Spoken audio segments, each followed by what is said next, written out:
Morning Business. Et oui, Nicolas Dose, cette inflation, elle est temporaire ou elle n'est pas temporaire? Temporaire, dit Jérôme Powell hier devant la Chambre des représentants. C'est la posture des banquiers centraux aujourd'hui. On comprend. Le fait de dire que c'est temporaire, ça veut dire ne vous inquiétez pas, ma politique monétaire ne changera pas, je ne vais pas remonter mes taux.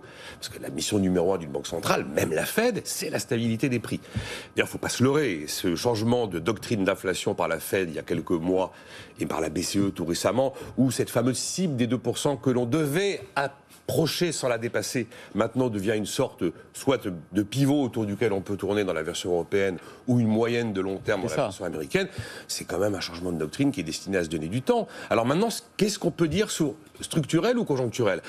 Prenons l'inflation aux États-Unis, c'est la plus parlante aujourd'hui. Il faut essayer de la découper. On a une inflation clairement pure Covid. Pénurie de matières premières, goulot d'étranglement après un arrêt de production généralisé, reprise difficile, et puis le retour très puissant, plus puissant que prévu du consommateur, donc forte demande, et on voit que les prix de l'énergie, qui sont vraiment le baromètre de la demande mondiale, les prix de l'énergie repartent à la hausse. On va dire que ça c'est de l'inflation Covid. Là, on peut dire circuler, bientôt, il n'y aura plus rien à voir. Après, on a une inflation toujours Covid, un peu plus solide. Et elle se voit notamment aux États-Unis, principalement dans le prix des voitures d'occasion. Parce qu'un tiers de l'indice des prix, là, de la hausse, c'est le prix des voitures d'occasion qui flambe. Ouais. Pourquoi ça flambe ? Vous avez les loueurs qui ont été à l'arrêt, donc les loueurs n'ont pas fait rouler leurs voitures, donc ils ne se sont pas séparés de leurs voitures d'occasion pour acheter des neuves, ils n'ont pas nourri le marché de l'occasion.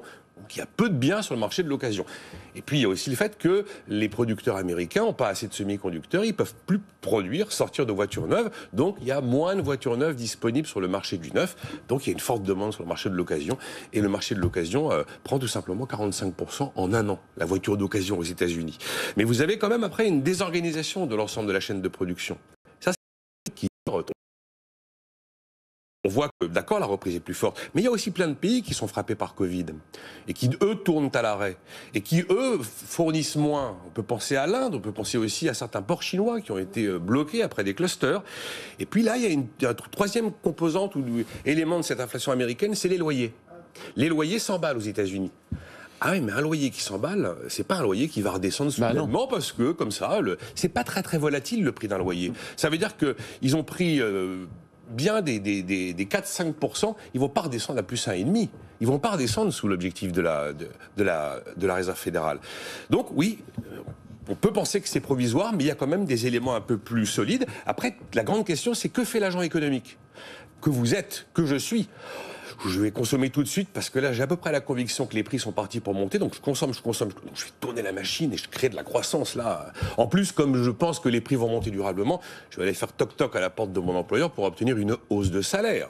Et là, vous êtes sur quelque chose qui nourrit de l'inflation avec boucle prix-salaire. Ou plus, je me dis, je vais faire pause sur ma consommation, parce qu'à mon avis, c'est temporaire, les prix vont rebaisser, et quand les prix auront rebaissé, eh bien, effectivement, je vais me remettre à consommer. Et ça, c'est une question essentielle, parce qu'en fonction de l'attitude des agents économiques sur leur consommation, mais la question sera la même sur les entreprises, sur les investissements, c'est l'activité qui en dépend. Sauf que les agents, on leur dit, consommez, dépensez votre épargne. Enfin, on peut dire ce qu'on veut à l'agent économique. L'agent économique, après, il fait ce qu'il veut. Et puis, c'est vrai que si vous regardez sur les tendances vraiment de long terme, vous avez quand même des éléments qui sont des éléments plutôt inflationnistes.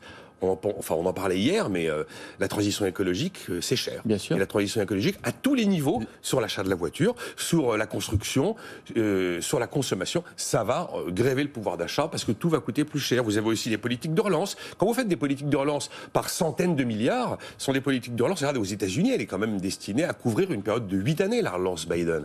Ce sont quand même des politiques qui ont forcément une tendance inflationniste. Les relocalisations, ce ne sera pas forcément massif, mais toute relocalisation à laquelle on va assister est quelque chose qui aura un effet inflationniste. Même le vieillissement, à la limite, qui crée de la pénurie de main-d'œuvre et quelquefois de la désépargne.